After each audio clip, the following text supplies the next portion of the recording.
Good evening. I am one day late watching the new episode of The Gilded Age. I was actually working on another video. I was up until 4 a.m. It was impossible to work on anything else. Better late than never. It's time for episode 5. Charity has 2 functions, and I am happy to report that this is the photo. Tom is in the photo for the episode. Love that. I'm gonna set this up and sit at the table while I eat the rest of my dinner. Have some salad and raisins and pecans. And I have some chocolate milk in my Lizzie McGuire cup.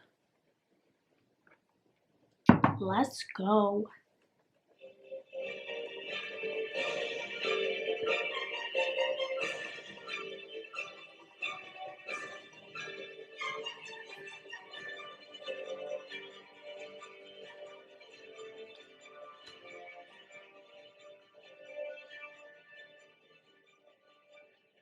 I know I didn't show you anything while watching the episode, but to be honest, I didn't love it. This was not my favorite episode. Something about it just didn't click, and there's one thing that's really bothering me, and we'll get to that eventually. So, Bertha Russell insists on keeping Gladys out of society. It probably has something to do with her being the youngest child, the only daughter. Her mother's very protective. She wants everything to be perfect about her future. And yeah, I think she's basically just being overprotective at this point. But, you know, trying to put myself in her position, I get it. As a mother, I just feel like there's this undercurrent with Gladys.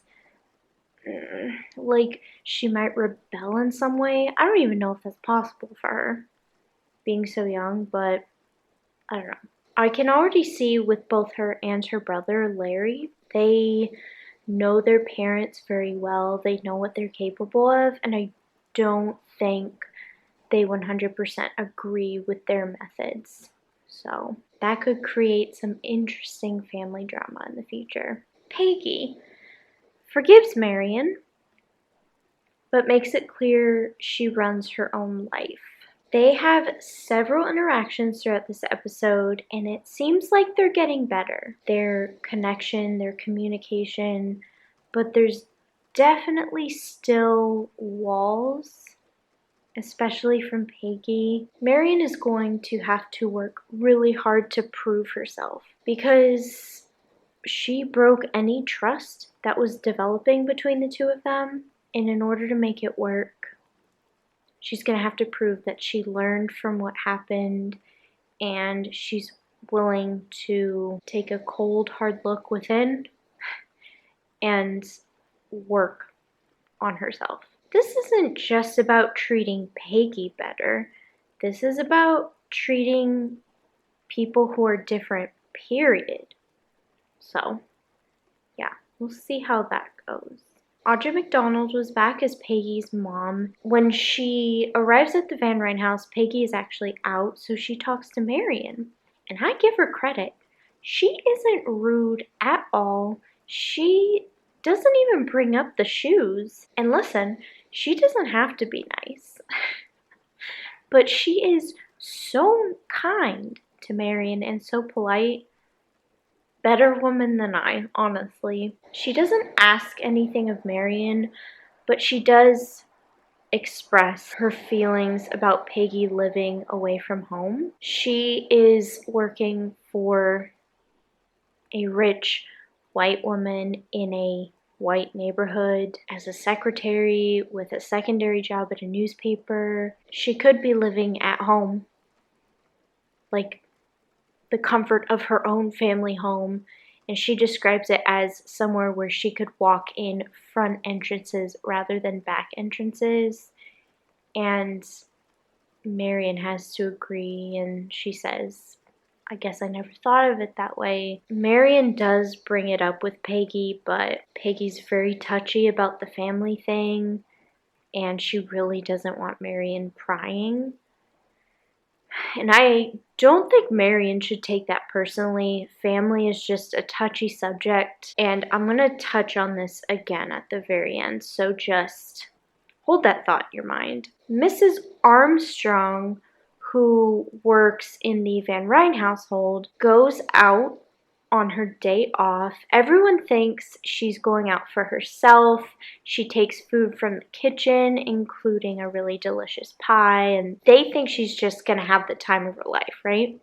She's actually going to take care of her mother, who lives under pretty poor conditions in a not so nice neighborhood. She is ill and seems to be bedridden, but the worst part of it is that she is not a kind woman. She is really mean. Actually, before Mrs. Armstrong left the house, she was really short with Peggy. She made a really rude comment. Peggy was just asking her what she planned to do on her day off, and she basically told her it's none of your business.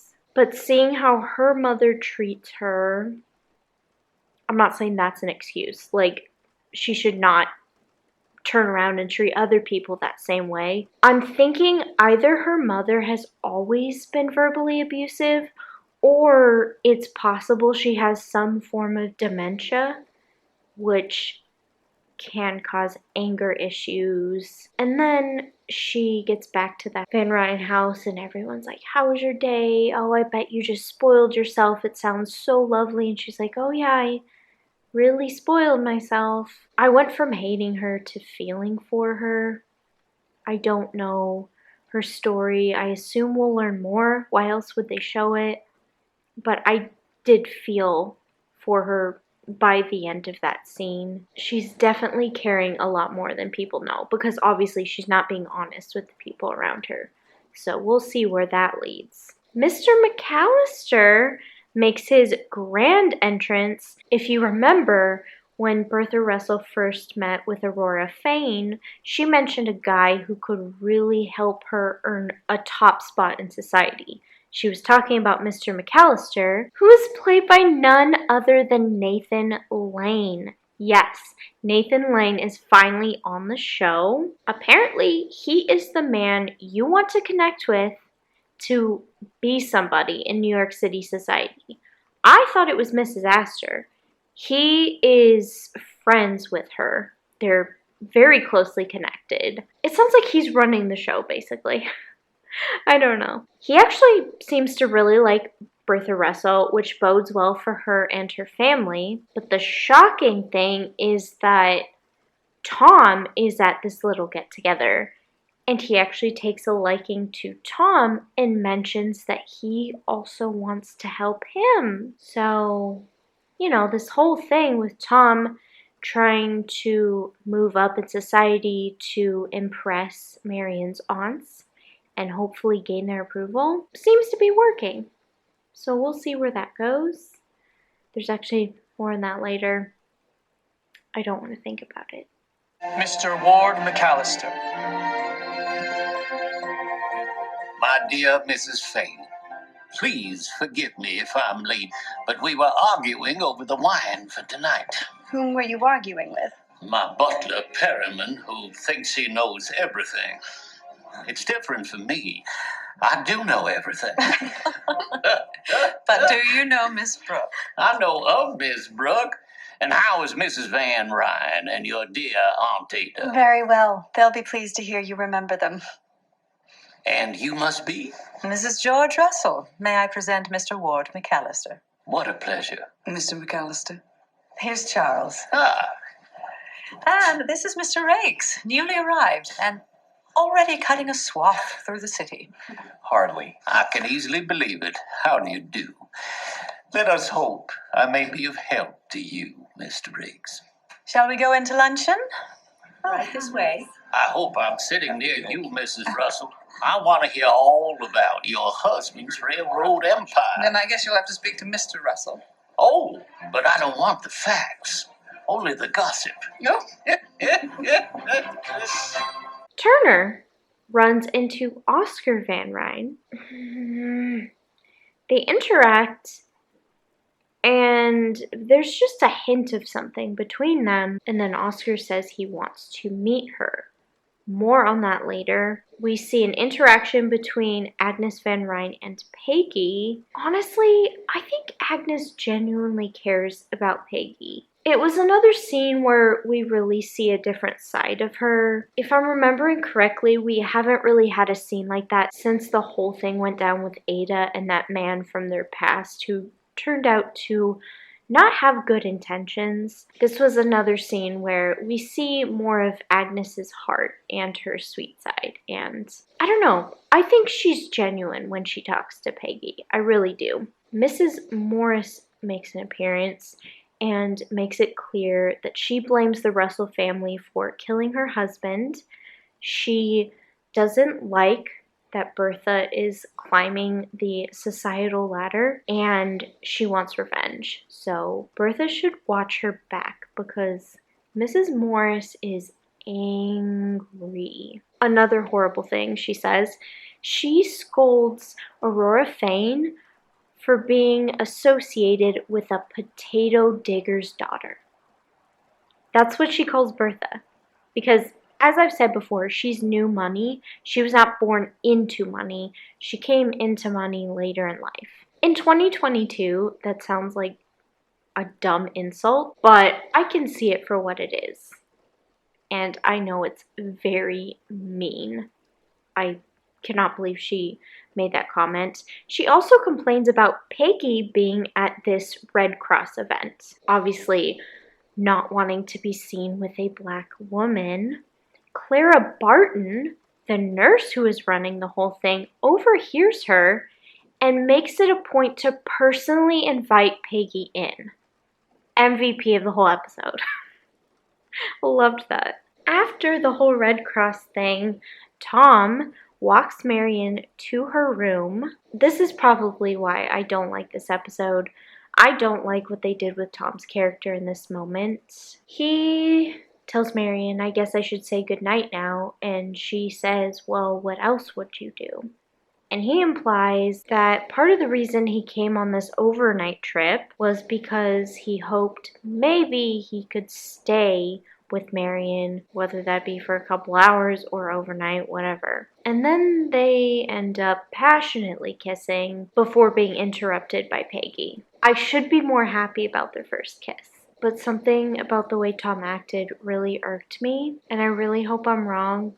I want to be reading too much into this, but it came across as too pushy. There was something very sweet about Tom this whole time, very innocent, like he just has fallen in love with Marian, and that was enough. But now it just seems like he wants to push her to do more and more, and it's like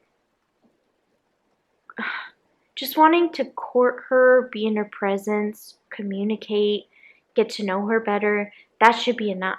And maybe he's just, I know that like crushes and love make us do stupid things. Maybe he just took it too far without meaning to. I get that. But I didn't like that he was written this way in this episode. I didn't like that scene at all. And I really hope they can kind of pull the reins a little bit. Although now that it's happened, I can't really get it out of my head. And now I'm questioning rooting for them as a couple. Rooting for him. Oh, I don't know. I never thought this would happen. But it has. I don't know. I'm really upset about it. I'll be honest. I am really upset about it. Peggy and Marian go into her room and end up talking about love. Peggy tells Marian about a guy that she was in love with, but her parents didn't approve, so he ended up leaving her life. You know, they basically just have girl talk about feelings and whatnot. It's very obvious Marian really likes Tom, right? Like, she was giggling and blushing. I love that for her. I really do. But I'm looking at this from the outside. Is Tom pushing her? too much? Is he going to push her too far and then she's left alone with regrets? I don't want this to lead to something heartbreaking. I didn't like it, guys. I didn't like it. Next, we find out that Oscar and Turner did meet. Oscar is now paying Turner to spy on the Russells and let him know everything that's happening in that household. Also, if an opportunity presents itself, she should put in a good word about him regarding his pursuit of Gladys as a wife. I'm uncomfortable with what Oscar's doing. I don't like Turner. This is a terrible turn of events. I don't like it. It's obvious Turner is doing this because she's mad about Mr. Russell rejecting her. She wants to be somebody. She doesn't want to be a servant her whole life. I know she's doing this, 1, for revenge, and 2, for the money. She's going to use it against the Russells, and she's going to try and take that money and become someone. Listen, it's not good. It doesn't bode well for anyone. Bringing up Peggy and her family again, she and Marian have one last interaction near the end of the episode, and family comes up. Marian, having lost her father, implores Peggy to reconnect with her family because one day she will not have her father and she'll miss him and have regrets. And Peggy tells her that the burden she is currently carrying is heavier than any regrets she could have after losing her father. I don't know what that means, but I'm actually shocked. That's a heavy statement. Marian is also shocked and wants to know more, but Peggy leaves. Something bad happened. Peggy has something on her heart, and I know we're gonna find out eventually. Gladys Russell likes a man named Archie Baldwin. I think she's really hoping he can charm her parents so they can be together and one day get married. Her dad is somewhat on board with it, but the mom is absolutely not. She wants the world for Gladys, and this man, who's an investment banker, is in a good position to get rich, but he's not yet that wealthy. I think it's obvious he comes from a good family, but he himself is not a millionaire yet. Bertha basically wants royalty for Gladys. They invite this guy over for dinner, giving he and Gladys hope, and then they crush it in a second. The father privately talks to him and basically tells him, I found you a really good job that's going to make you rich in a matter of years. You have to stop talking to my daughter. You have to cut it off completely. You can write her one last letter and that's it. And he's like, what if I refuse? And he's like, I'll make sure you never work again, basically. And that's how they break their own daughter's heart. And even the guy, when he's walking to his carriage, he is near tears. It broke my heart. And this is why I say Gladys seems like she's in a mindset that could easily lean towards rebellion. I don't know how she would pull that off, but her and Larry, they're on to their parents. Larry was heartbroken for his sister. The mom claims that she's doing all this for Gladys, and like I said, I don't know what it's like to be a mom, but I could try and put myself in her shoes and imagine she really is just doing what she thinks is best. But she's actually hurting her daughter in the process. And at that point, you're not doing what's best for your daughter, and you need to stop. I just really hate them. Ugh. The episode ends with the Russells receiving really bad news. This has never happened to them before. A train crashed on one of their railroads, and people have died. George tells Bertha that this could ruin them. She looks him in the eye and says, you better make sure it doesn't. Talking about the episode actually made me feel better about it, but it's still not my favorite overall. The Tom thing really left a sour taste in my mouth. I'm upset about it. I basically wanted him to be a cinnamon roll character with barely any flaws. Obviously, every human is going to have flaws, but I just didn't like this lustful, pushy side of him. And I really wish this had not been written for his character, because I hated it. Even just talking about it makes me physically ill. I wish it had never happened. And even if he apologizes in the next episode and tries to make it up to Marian, I'm not going to forget that easily. Maybe I moved too fast with Tom. You know what I mean? Like, maybe I shipped them too fast. I still prefer him over Larry. I don't know. When I see Larry and Marian together, I don't see it. I guess we'll just see how it plays out. Let me know in the comments down below what you thought of episode 5.